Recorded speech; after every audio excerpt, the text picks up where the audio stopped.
இந்த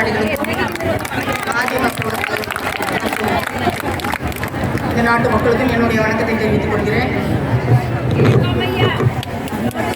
போன வாரம் விமென்ஸ் டேக்கு உங்க கூட தான் இருந்தேன். நான் 4 நாள் இருந்தேன். அன்னைக்கு தளராத முகங்கள்லாம் இன்னைக்கு தளர்ந்து போயிருக்காங்க. எல்லாரையும் பார்க்கும்போது ரொம்ப சங்கடமா இருக்கு.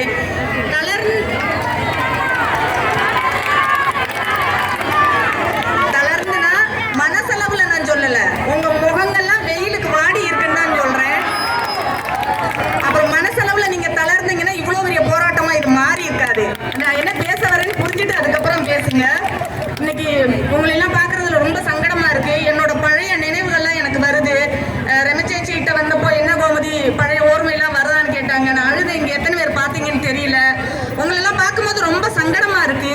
ஏன்னா சிஐடி தொழிலாளிகள் அப்படின்ற போது நீங்களும் ஒரு பாகம்தான்.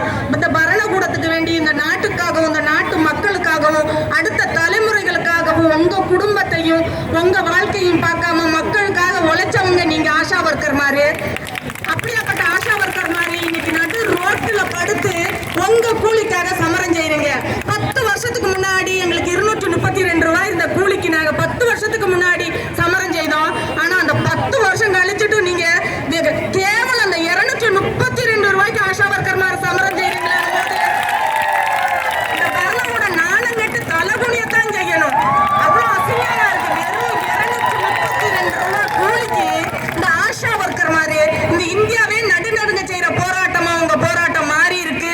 தளராதீங்க. உங்க ஒவ்வொருத்தரோட முகத்திலையும் பயம் இல்ல. அதை இன்னைக்கு நான் பாக்குறேன். நிறைய பேர்கிட்ட பாக்குறேன். அன்னைக்கு நான் இவ்வளவு பேரை பார்க்கல. உங்ககிட்ட எல்லார்கிட்டையும் பயம்ன்ற ஒன்னே கிடையாது. எங்க சமரத்திலையும் அப்படிதான் இருந்துச்சு. உங்களை பார்த்து இந்த பரணக்கூடம் பயப்படுது.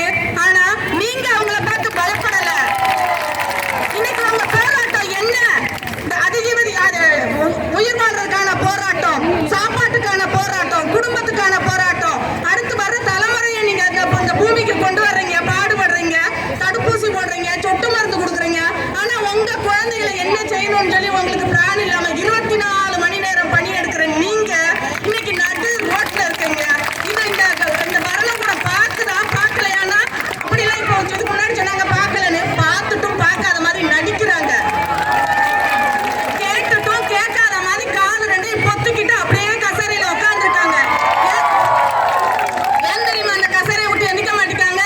அது ஃபெவிக்விக் போட்டு ஒட்டி இருக்கு. அதை விட்டு எந்திரிச்சுட்டா அடுத்த ஆள் வந்து உட்காந்துக்கிறோம். நீங்க அப்படி கிடையாது.